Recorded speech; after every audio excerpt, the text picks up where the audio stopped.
우리 지난 시간에 이어서 두 번째 소단원 들어가 보도록 할 거고요. 시장 경제의 발전과 경제 주체의 역할 단원 들어가도록 할게요. 여기서 우선 경제 주체라고 하는 것은 이제 우리가 많이 알고 있는 정부, 기업, 노동자, 그리고 여러분에 해당하는 소비자, 이렇게 흔히 네 가지 층으로 이루어져 있는 경제 주체라고 보시면 되겠고요. 들어가도록 하겠습니다. 우선은 첫 번째 번호 매겨 주시고요. 시장 경제의 작동과 발전을 위한 정부의 역할이 이렇게 되어 있어. 그래서 첫 번째로 공정한 경쟁을 촉진하고, 두 번째로 공공재를 생산하고, 세 번째로 외부 효과를 개선하고, 네 번째로 빈부격차 문제를 해소한다, 이렇게 나와 있죠. 그래서 여러분들 여기 밑줄 이런 거 다 치시면 되겠고요. 여러분들은 여기에서 선생님이랑 같이 필기를 하면서 수업 진행하도록 할 거야.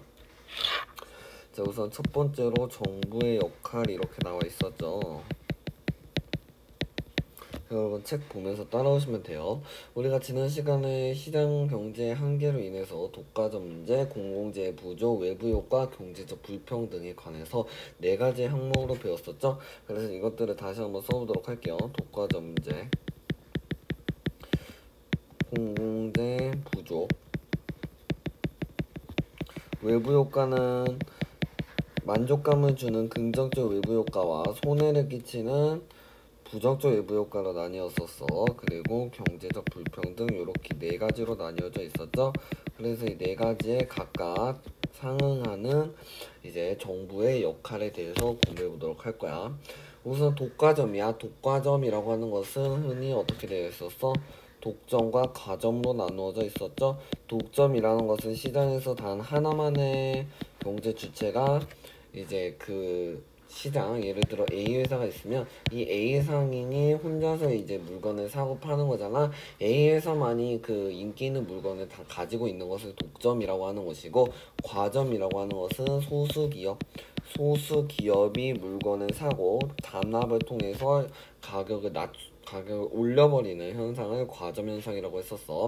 그래서 이 독점과 과점에 해당하는 독과점의 문제가 발생했었는데, 이 독과점의 문제를 해결하기 위해서는 정부는 제도나 규칙을 확립해야 되겠고, 불공정 거래 행위를 규제해야 돼. 불공정 거래 행위 규제. 그래서 요거 여러분들 반드시 알아둬야 되고요. 불공정 거래 행위 규제에서는 뭐 공정거래위원회라는 이제 여러분들 대표적인 예시 기억하시면 되고요. 또한 소비자를 보호하는 소비자 보호기관 운영 등이 있어. 자, 그 다음에 공공재가 부족하면은 정부가 공공재를 만드는 거잖아. 그래서 공공재가 부족하면 공공재를 만들어 버리면 그만이지. 공공재 생산이 되겠고, 우리가 외부 효과는 전 시간에 긍정적 외부 효과, 적절한 수준보다 적게 생산되고 소비된다 했었지. 그리고 부정적인 외부 효과는 많이 소비되고 많게 사용된다고 했었어. 그러면 이 긍정적인 외부 효과는 어떻게 처리하면 될까라는 물음을 여러분들이 던지셔야 되겠는데, 긍정적 외부 효과는 여러분들이 정부가 보조금을 지급하거나, 세제라고 하는 것은 세금을 면제하는 제도인데, 이 세제 혜택을 줘야 돼. 세제 혜택 구역. 자, 그러면 부정적 외부 효과 같은 경우에는 어떻게 할까? 예를 들어 내가 길거리에서 지나가는 담배 사람에 의해서 담배 냄새를 맡아버린 거야. 나는 담배를 맡기 싫은데 담배 냄새를 맡음으로 인해서 건강이 악화된 거지. 하지만 그걸로 인해서 그 사람이 나한테 죄송합니다 하고서는 돈을 뭐 줄 수는 없는 거잖아. 받을 수는 없는 거잖아. 이때 정부는 이 사람한테 세금이나 벌금을 더 추가적으로 부과해야 돼. 그래서 처벌해야 돼. 세금, 벌금 등 처벌을 해야 된다. 자, 그리고 경제적 불평등이라고 하는 거는 경제적으로 굉장히 내가 부당하게 차별을 받는다는 거지. 이거를 해소하기 위해서 정부는 소득을 재분배해야 될 거야. 그래서 소득 재분배에서는 이제 뭐 조세 정책이나 누진세 등, 그리고 사회복지제도 이런 등등이 있다라고 하는 거 정부의 역할로서 여러분들이 독과점, 공공재 부족, 외부 효과, 경제적 불평등에 해당하는 각각의 정부의 역할에 대해서 반드시 알아둬야 돼. 정부의 역할 별표 치도록 할게요. 자, 다시 교과서로 넘어와 보도록 해서, 여기 부분은 선생님이 방금 다 이제 여러분들과 같이 노트 필기하면서 정리한 내용이니까 같이 적어주면 좋겠고, 그래서 정부는 어떤 역할을 할까의 자료 여러분들 이거 보시면은 되겠고, 이 법을 위반할 경우에는 과징금을 물리는 등 굉장히 처벌하는 그런 역할도 정부가 하고 있다 보시면 되는 거고, 외부 효과 개선 요 자료는 여러분들이 좀 보셔야 되겠는데, 개인 영업시설에 전기 자동차 충전기를 설치하면 정부가 지원금을 주는 등 보조금을 주는 등 이거는 긍정적 외부 효과 에 대해서 나와 있죠. 그래서 여기 긍정적 외부 효과에 해당한다라는 거 여러분들이 알고 가시면 되겠습니다. 자, 그 다음에 이제 넘어와서 기업과 노동자의 역할 보도록 할 건데, 여기도 마찬가지로 여러분들 딱 한번 잠시 멈춤해서 현관펜 치시고 그 다음에 선생님하고는 노트 필기로 진행해 보도록 할게요. 자, 두 번째는 이제 기업의 역할 나와 있죠. 자, 족도록 합시다. 자, 일단 기업은 얘들아 뭐야? 기업은 주로 생산을 하는 역할이거든. 그래서 생산의 주체라고 써주시면 되고요. 자, 그 다음에 여기서부터 여러분 중요합니다. 그래서 이 생산이라고 하는 것이 뭐냐? 뭘 생산하냐 했을 때 재화와 서비스를 생산한다고 하죠. 우리가 흔히 재화라고 하는 걸 보시면은, 재화라고 하는 거는 휴대폰이나 또 여러분들이 좋아하는 건 뭐야? 전동 킥보드 좋아하잖아. 그래서 이 전동 킥보드 이런 것들을 이제 재화라고 하면 되겠고, 여러분들 서비스의 대표적인 예시로는 뭡니까? 그쵸? AS 회사 이런 것들은 뭔가를 만들어주는 건 아니지만 내 폰을 수리해주거나 더 고쳐주는 그런 서비스를 해줌으로써 이제 생산을 하는 것이라고 볼 수 있고, 또 그리고 서비스라고 하는 것은 이제 의사, 병원의 진료도 엄연히 서비스로 들어가는 내용입니다. 그래서 이런 것들을 공급하는 역할을 함으로써, 이 공급함으로써 뭘 추구합니까? 이윤, 돈을 추구한다라고 하는 것을 반드시 알아주셔야 됩니다. 자, 그래서 기업은 또한 일자리를 창출하는 역할을 하고요. 그로 인해서 국민 소득은 증가를 할 겁니다. 이렇게 경제가 운용되는 것이죠. 자, 그다음에 네 번째가 굉장히 중요한데요. 개념이 하나가 나옵니다. 그 개념이 바로 기업가 정신인데요. 기업가로서 가져야 할 사고 방식이라는 겁니다. 슌페터라는 사람이 제시한 이론으로서, 자, 여기에서는 기업가는 기업적인 윤리를 가져야 하고 또한 사회적인 도덕, 사회적 책임을 가져야 한다라는 내용이 이제 담겨져 있어. 그래서 사회적 책임과 도덕 중시 라고 여러분들 써주시면 되겠습니다.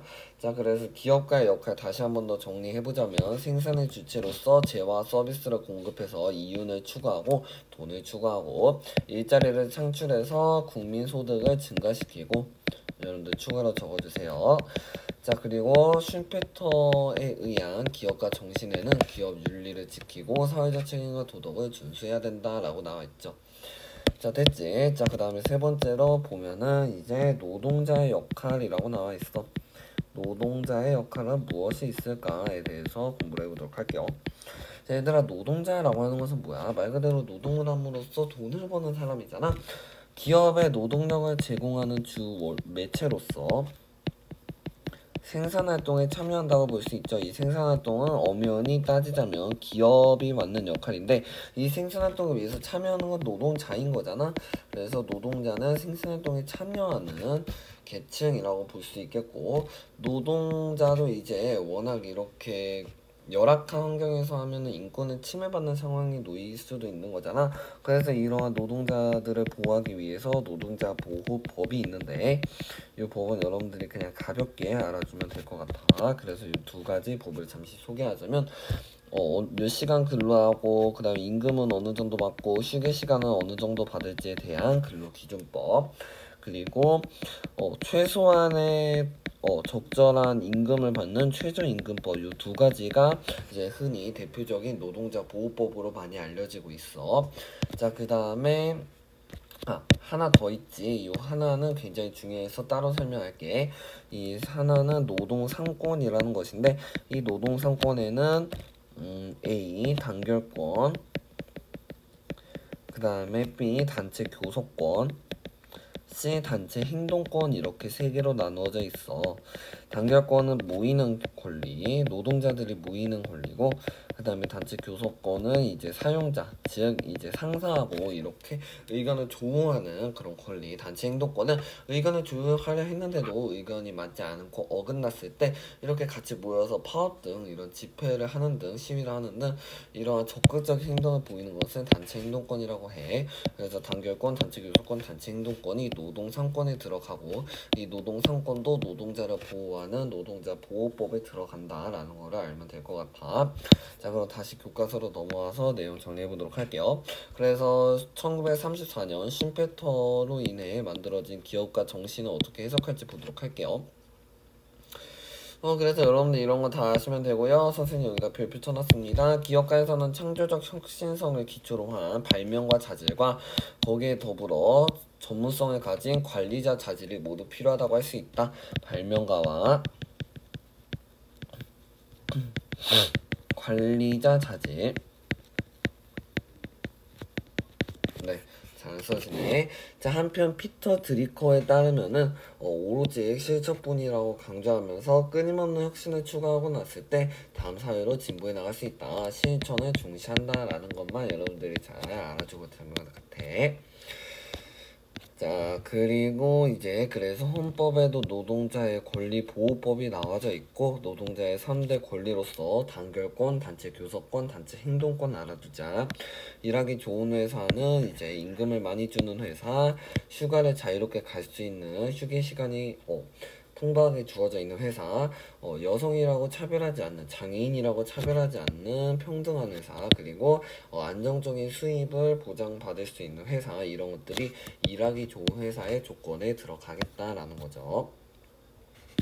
여기 부분은 선생님이 굳이 수업을 나가진 않겠습니다. 자, 그 다음에 마지막 소비자의 역할 이렇게 되어 있죠. 그래서 소비자는 뭐 그리 중요한 내용이 없기 때문에 여러분들하고 마지막 내용으로 살펴보도록 할게요. 소비자의 역할 써주시고요. 얘들아, 소비자는 뭐야? 그렇지, 물건을 소비하는 계층을 소비자라고 하지, 우리 모든 사람이 다 소비자에 포함이 되는 거잖아. 그래서 여러분들 소비자에서는 중요한 개념이 나옵니다. 소비자 주권이라는 개념인데요, 소비자가 주인된 권리를 가져야 된다는 소비자 주권에서는 소비자들이 생산물의 종류와 수량을 결정하는 최종 권한을 가진다라는 것을 말해. 그래서 왜 우리가 그 시장 경제를 우리가 지난 시간에 나갔을 때 좀 꽤 2주 전에 배웠던 내용이었지. 자, 수요자와 공급자에 의해서 수요와 공급의 원칙에 의해서 시장 가격이 올라가기도 하고 내려가기도 하고 이렇게 오르락 내리락 하는, 그게 이제 자본주의의 경제 체제인 시장 경제의 대표적인 특징이라고 배웠었잖아. 이 가격을 물론 공급자들도 결정을 하지만 소비자들의 인식과 소비자들의 그런 패턴 행동의 변화가 결국 이 공급자들의 그 선택을 좌지우지하는 권한을 가지고 있다고 할 수 있는 거잖아.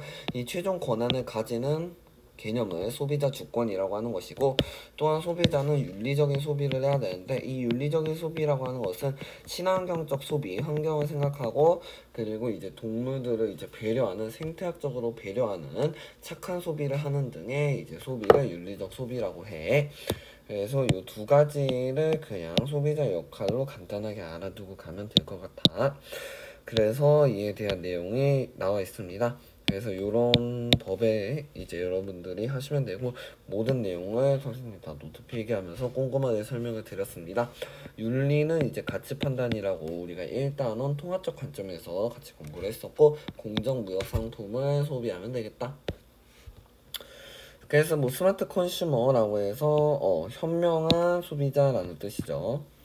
그 다음에 예약부도, 노쇼 현상, 그 다음에 윤리적 소비로서 환경과 노동, 인권과 동물을 모두 다 보호하는 착한 소비, 친환경 소비를 해야 된다. 공정무역 제품을 구매해야 된다라는 것이죠.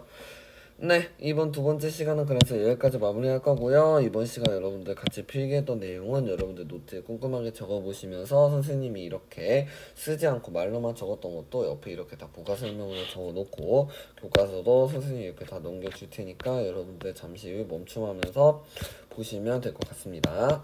네, 그래서 이번 시간은 여기서 마무리할 거고요. 우리 5단원 세 번째 소단원 국제 분업과 무역 이 단원이 굉장히 중요하거든요. 꼼꼼하게 복습해 주시고요. 이해가 안 되시면 다시 한번 더 돌려보시고요. 네, 세 번째 소단원으로 공부해 보도록 할게요.